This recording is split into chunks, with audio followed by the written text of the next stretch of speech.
This is for my girls today. Is your life ruled by the emotion of shame? And think about it before you answer. Whenever we go wrong in a relationship, or maybe we take a bad career decision, or we just offend someone, the first tool is to shame us. Why? Who gave you the authority and autonomy to question our morality? She's fat shamed, she's character shamed, she's slut shamed, and whatnot. But why do we girls also take it so personally? Nobody, no human is perfect. All of us have got our shadow selves. The shadow selves are those repressed selves somehow just got buried inside us and they never got the time to heal. Even when things seem perfectly fine on the surface level, but most of our decisions and actions are unconsciously ruled by our shadow selves.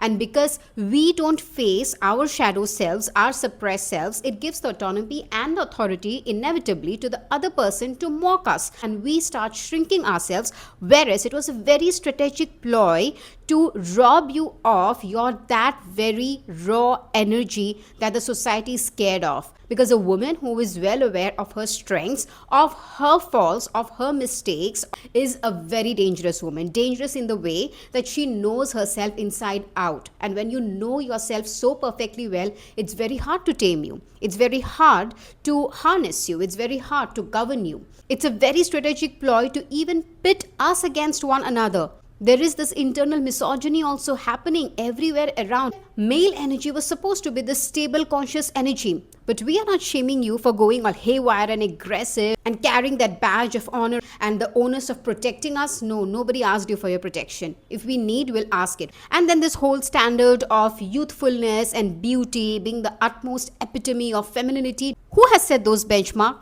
Well, I will break it down to you. A woman who is unhinged and who is not at all bothered or who doesn't tie her worth with her youth and her beauty, that woman is a very strong woman. You really have to accept all the good, bad, worst part of you and be very vocal about it and have no pretense, have no shame in accepting everything that makes you you.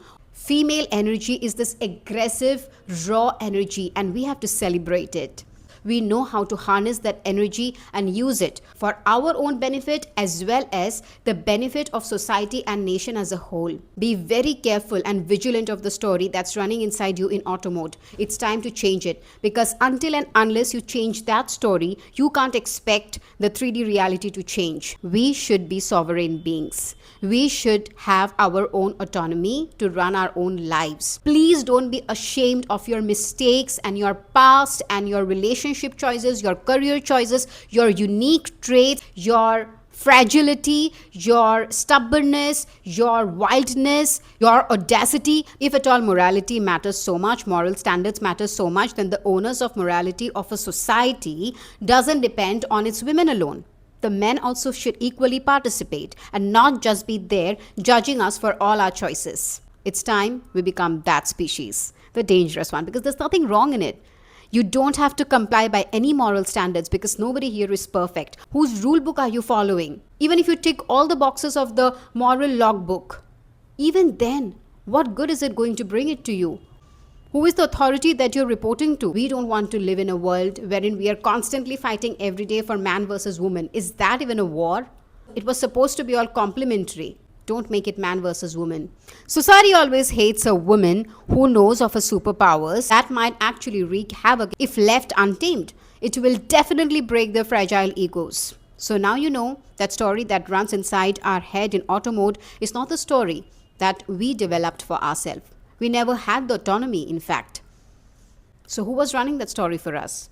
We all know the answer. It's time to just ponder upon that and be aware of that.